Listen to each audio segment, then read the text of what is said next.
On se retrouve pour cette deuxième partie du 5e numéro de la collection Formula One, la collection voiture. Je tenais à m'excuser, je n'avais pas terminé ma phrase, tout simplement parce que le temps de ma vidéo était fini. J'ai le droit sur ce appareil que j'utilise à 20 minutes, tout simplement. Donc on va continuer à parcourir le 5e fascicule de la collection. On en était à l'histoire de la F1 et à la 5e rubrique abordée pour cette semaine. Une domination implacable. En 1954, la firme à l'étoile fait son retour en Formule 1 avec l'ambition d'exercer une domination sans faille sur la discipline en remportant son deuxième titre mondial. Julien Manuel Fangio retrouvait son trône. Voilà, tout simplement.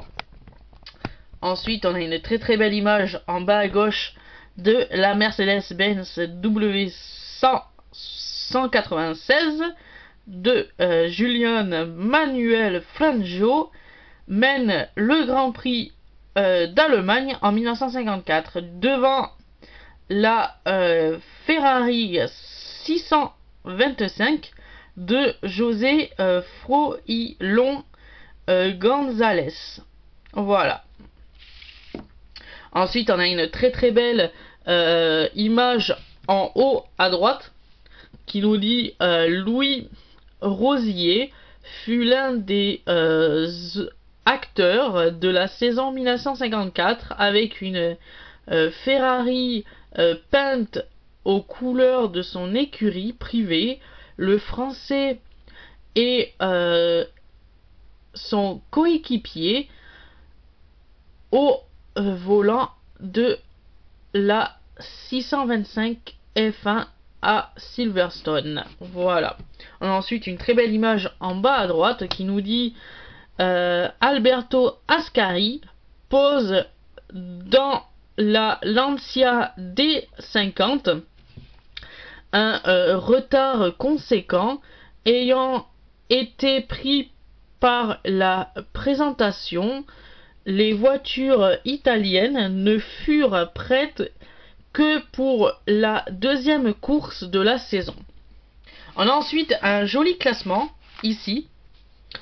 Le classement 1954 avec les 5 premiers pilotes de ce Grand Prix. Je crois que c'était à je sais plus où, à Silverstone, c'est ça, Silverstone. Donc on a le premier qui est Jean Manuel Fangio sur la Mercedes W196 à égalité avec Maserati 250F avec 42 points. Ensuite, pour la deuxième place, on a José Froilán González sur la Ferrari 625 F1 avec un total de 25,14 points. En troisième position, on retrouve Mick Alton sur la Ferrari 553 F1 avec un total de 24,6 points. Pour la quatrième place, on retrouve Maurice Trintignant sur la Ferrari 553 F1 avec 17 points, un total de 17 points quand même, qui est honorable pour une quatrième place. Et à la cinquième place, à la dernière place, on a Carl King sur la Mercedes W196 avec 12 points. Donc voilà.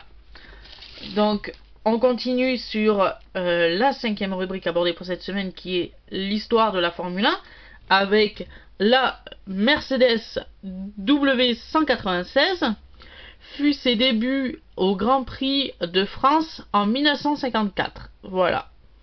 Ensuite on a une très très belle image ici au milieu. On nous dit que c'est Alberto Ascari de retour au volant d'une Ferrari le temps d'une course à Monza.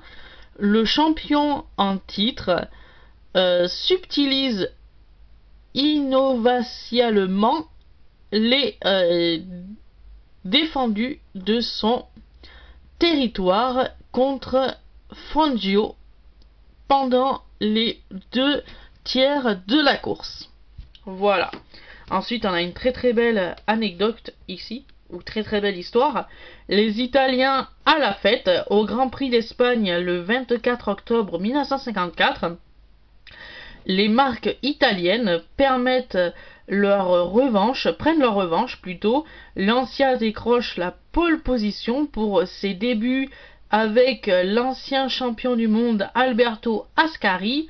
Personne ne peut opposer de résistance à l'Italien durant les 10 premiers tours, mais ce dernier doit abandonner la faute à un embrayage récalcitrant.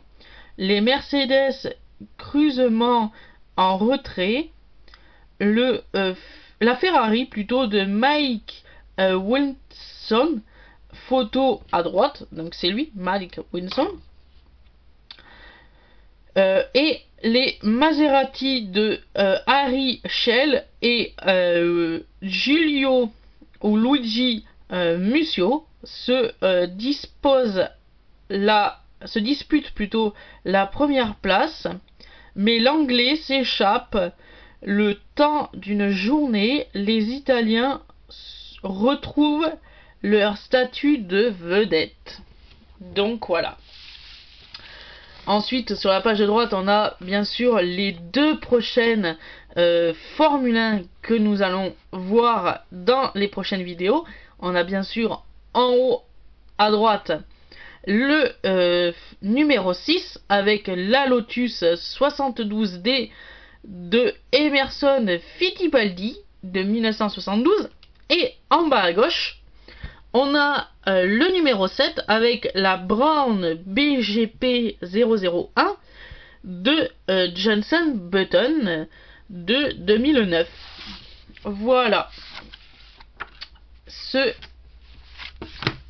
termine ce fascicule numéro 5, très passionnant.